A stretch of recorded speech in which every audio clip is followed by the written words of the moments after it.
കർണാടകയിലെ ഷിരൂരിൽ മണ്ണിടിച്ചിലിൽ കാണാതായ കോഴിക്കോട് സ്വദേശി അർജുനെ കണ്ടെത്താനുള്ള തിരച്ചിൽ നീലച്ചമട്ടിലാണ്. തിരച്ചിലിനായി തൃശൂർ കേരള സർവകലാശാലയിലെ ജലയാനവുമായി ബന്ധിപ്പിക്കുന്ന മണ്ണുമാന്തി യന്ത്രം എത്തിക്കുന്ന കാര്യത്തിൽ സ്ഥിതിഗതികൾ പഠിച്ച ശേഷം മാത്രമാകും നടപ്പിലാക്കുക. സ്ഥലം സന്ദർശിച്ച കാർഷിക സർവകലാശാല സംഘം തൃശൂർ കളക്ടർക്ക് റിപ്പോർട്ടും നൽകിയിട്ടുണ്ട്. എന്നാൽ ഉത്തര കന്നഡ ജില്ലാ ഭരണകൂടത്തിൽ നിന്ന് തൃശൂർ ജില്ലാ ഭരണകൂടത്തിന് ഇക്കാര്യത്തിൽ ഔദ്യോഗിക അപേക്ഷ ലഭിച്ചിട്ടുമില്ല. യന്ത്രം ഏത് രീതിയിൽ ഉപയോഗപ്രദമാകുമെന്നത് സംബന്ധിച്ച് ഇനിയും പരിശോധന നടത്തി ഉറപ്പാക്കിയ ശേഷമേ നടപടികൾക്ക് സാധ്യതയുമുള്ളൂ. അതിനിടെ ഈ മാസം 5-ന് അമാവാസി നാളിൽ വേലിയിറക്കം ഉണ്ടാവുമെന്നും ആ സമയത്ത് നദിയിൽ വെള്ളം കുറയുന്നതിനാൽ എന്നത്തേക്ക് മണ്ണുമാന്തി യന്ത്രം എത്തിക്കണമെന്നുള്ള ചർച്ചയും കഴിഞ്ഞ ദിവസം ഷിരൂരിൽ ഉത്തര കന്നഡ കളക്ടറുടെ അധ്യക്ഷതയിൽ ചേർന്ന യോഗത്തിൽ ഉണ്ടായിരുന്നു. അർജുന്റെ കുടുംബം കഴിഞ്ഞ ദിവസം ഷിരൂരിൽ നിന്ന് മടങ്ങിയിരുന്നുവെങ്കിലും ഇന്ന് വീണ്ടും അവിടേക്ക് തിരിക്കും. അതിനിടെ മണ്ണിടിച്ചിലിനെ തുടർന്ന് അടച്ചിട്ട ദേശീയപാത 66-ൽ ഗതാഗതം പുനരാരംഭിച്ചു. ജൂലൈ 16-നുണ്ടായ മണ്ണിടിച്ചിലിന് 17 ദിവസത്തിന് ശേഷമാണ്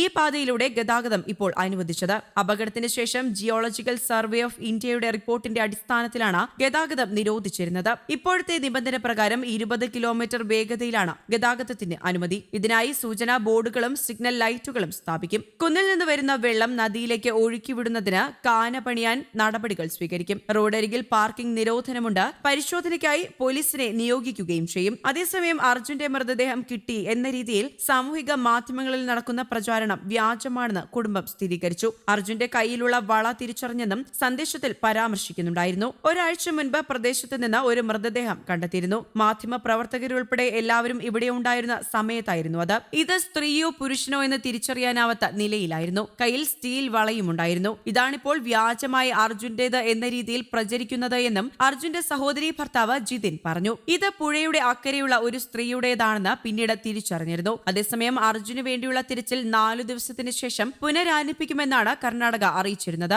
4 ദിവസം വ്യാഴാഴ്ചയോടെ പൂർത്തിയാവുകയും ചെയ്തു. വെള്ളിയാഴ്ച കർണാടക അധികൃതർ അനുകൂലമായ തീരുമാനം അറിയിക്കുമെന്ന പ്രതീക്ഷയിലാണ് കുടുംബമുണ്ടായിരുന്നത്. തൃശൂരിൽ നിന്ന് ഡ്രഡ്ജർ കൊണ്ടുവരാനാകുമോ എന്ന കാര്യവും വെള്ളിയാഴ്ച വ്യക്തമാകുമെന്നാണ് കരുതുന്നത്. അർജുനായുള്ള തിരച്ചിലിനായി പുതിയ സന്നാഹങ്ങൾ എത്തിക്കുന്നതിനുള്ള തയ്യാറെടുപ്പിലാണ് ഇപ്പോൾ കർണാടക. അർജുനെ കാണാതായിട്ട് 17 ദിവസങ്ങൾ പിന്നിടുന്നു. കരയിലും വെള്ളത്തിലും വ്യാപകമായി തിരച്ചിൽ നടത്തിയതിനെ തുടർന്നാണ് ഗംഗാവേലി പുഴയിൽ ചെളിയിലാണ്ട നിലയിൽ അർജുന്റെ ലോറി കണ്ടെത്തിയത്. നേവി ദിവസങ്ങളോളം പരിശ്രമിച്ചുവെങ്കിലും നദിയിലെ അടിയൊഴുക്കും മോശം കാലാവസ്ഥയും കാരണം ലോറി ഉയർത്തിയെടുക്കാൻ സാധിച്ചിരുന്നില്ല. ഡ്രോണും ബൂം എക്സ്കവേറ്ററും ഉൾപ്പെടെയുള്ളവ തിരച്ചിലിന് ഉപയോഗിക്കുകയും ചെയ്തു. ഗംഗാവേലി പുഴയിൽ അടിയൊഴുക്കും ആഴവും ഉള്ളതിനാൽ ഡ്രഡ്ജിംഗ് മെഷീൻ ഇറക്കാൻ കഴിയുന്നില്ലെന്ന് കൃഷി വകുപ്പിന്റെ അസിസ്റ്റന്റ് ഡയറക്ടർ അടങ്ങിയ സംഘം അറിയിച്ചു. സംഘം അപകട സ്ഥലം സന്ദർശിച്ചിരുന്നു. തുടർന്ന് തൃശൂർ ജില്ലാ കളക്ടർക്ക് നൽകിയ റിപ്പോർട്ടിലാണ് സംഘം ഇക്കാര്യം വ്യക്തമാക്കിയത്. തൃശൂരിലെ ഡ്രഡ്ജിംഗ് മെഷീൻ യന്ത്രം ഷിരൂരിലെ ഗംഗാവേലി പുഴയിലേക്ക് കൊണ്ടുപോകുന്നതിന് വെല്ലുവിളി തന്നെയാണ് മുന്നിലുള്ളത്. പുഴയിലെ ഒഴുക്ക് വർദ്ധിക്കുന്നതിനാൽ